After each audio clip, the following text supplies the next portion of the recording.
ஐயப்பா, இவ ஒரு அப்பாவி பொண்ணு. இவளுக்கு துணையா இருந்து நீதான் காப்பாத்தணும். சாமியே சரணம் ஐயப்பா, சாமியே சரணம் ஐயப்பா.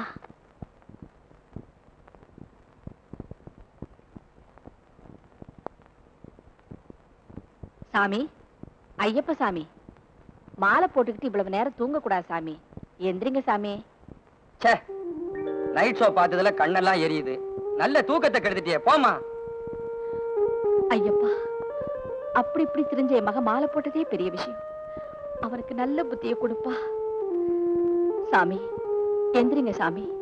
பூஜைக்கு எல்லாம் எடுத்து வச்சிருக்கேன். எந்திரிச்சு குளிச்சுட்டு போய் கற்பூரம் காட்டுங்க சாமி. மரியாதையா போயிடு, கெட்ட கோபம் வரும். சாமி, மாலை போட்டுக்கிட்டு இப்படி கோபப்படக்கூடாது சாமி.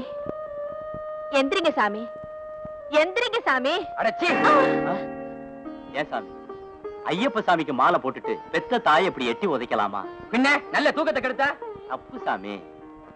ஐயப்ப சாமி கிட்ட எப்படி மன்னிப்பு கேட்கறதுன்னு எங்களுக்கு தெரியும். அறிந்தும் அறியாமலும் தெரிந்தும் தெரியாமலும் செய்த தவறுகளை மன்னித்தருள வேண்டும். ஓம் ஹரிஹர சுதன் ஆனந்த சித்தன் ஐயன் ஐயப்ப சுவாமியே சரணம் ஐயப்பா.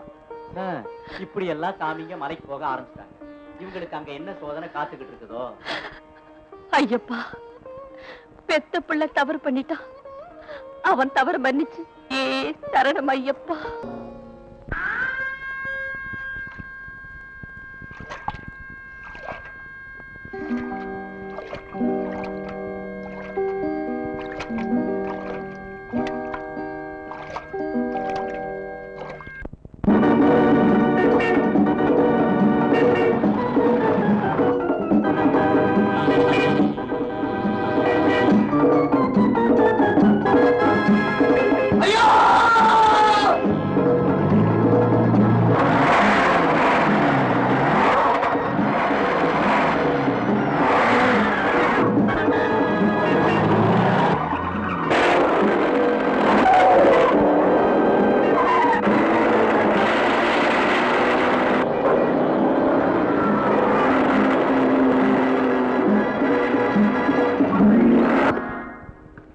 ஹலோ, யாரு?